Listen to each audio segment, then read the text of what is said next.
Then one day we were in the get-together in La Gasca. Our father was spending some time in Madrid, since at that time already he was ordinary in Rome.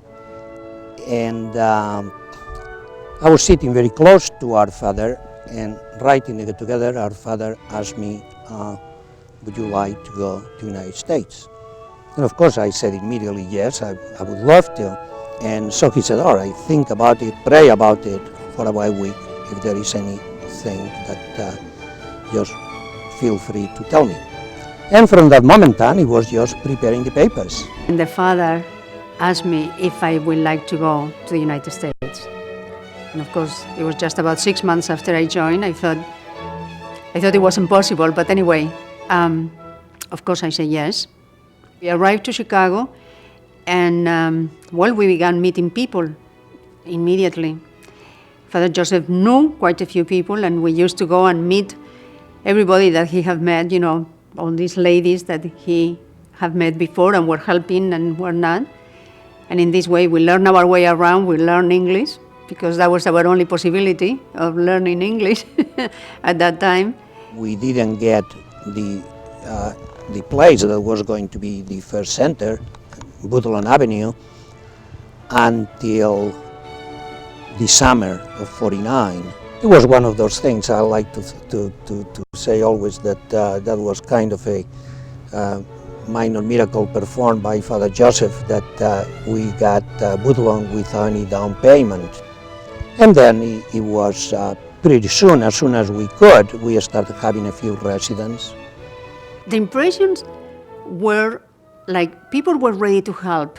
That's one of the things that we found immediately with the people that Father Joseph Mutzkis already knew, and we were meeting people that were really willing to help and wanting to help, and it was really great.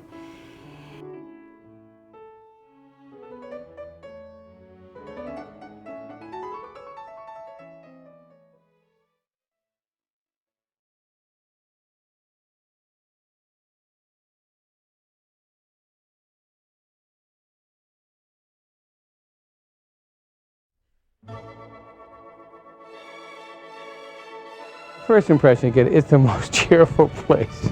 It was a lot of affection. It was a lot about like home. I mean, there was just a lot of laughter, a lot of affection. I didn't know that much English in those beginnings, but there was a great amount of laughter, a lot of cheerfulness. It was a place where I felt very comfortable. All the people that I met were very warm, and you felt they had a deep spiritual life, but it was a very kind of normal way of getting to know God better. What drew me was the fact that it became very clear in my mind that there was no dichotomy between being a serious student and being serious about God. I was very impressed by the atmosphere in the residence at Woodlawn.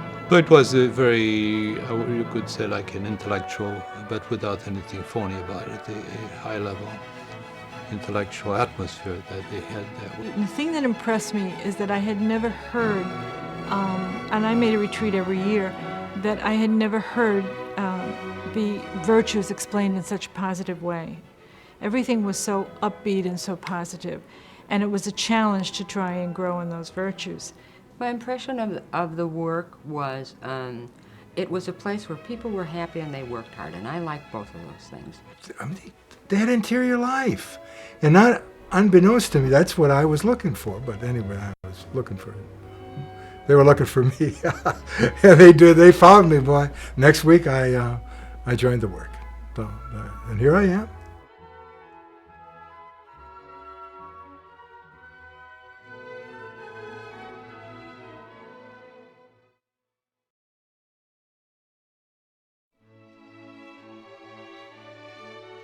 I think they had no idea what I had done. You know, they had no idea what I had done. So, and really, no one knew what Opus Dei was. And I explained some things as best I could. They went to talk with the parish priest, and he had no idea what that was either. You know, so my sister, my older sister, worked in the Madison area. She was a teacher, so she came over to the center of women that was right right near there, so she came over there, and then she joined Opus Dei shortly after. So it really, I think then, that was fairly clear that this was okay, that both of us were involved with Opus Dei, and it seemed to make sense, even though I think it was a little bit shocking. Oh, the parents were very unhappy with the whole thing. They didn't understand, and I tried to explain to them, and they just didn't understand it. They had other plans, and finally, my dad said I had to leave home and go to the place I'm interested in, and so I went and did that. And I thought that was the best thing that ever happened, you know. I met the work because my mother became involved. She's one of the first supernumeraries. And I was in college when we first became interested. I was in high school, and it started through my parents. My parents started living the spirit of the work, and I picked it up by osmosis. When I came home from Washington after I had joined Opus Dei, I had brought home The Way. Didn't read a copy of The Way before I joined the work. And I left it on a table, and my mother spent the whole night reading The Way. And then she woke me up and she said, "He wrote this book for you." And I said, "You're supposed to read it with yourself in mind, you know." But from the very first that she met it, my mother understood the work perfectly. My father just knew that it was good. I mean, and if it was something I wanted to do, then he backed me. But it was my mother who really understood the work and loved it, and loved the people in it from the beginning.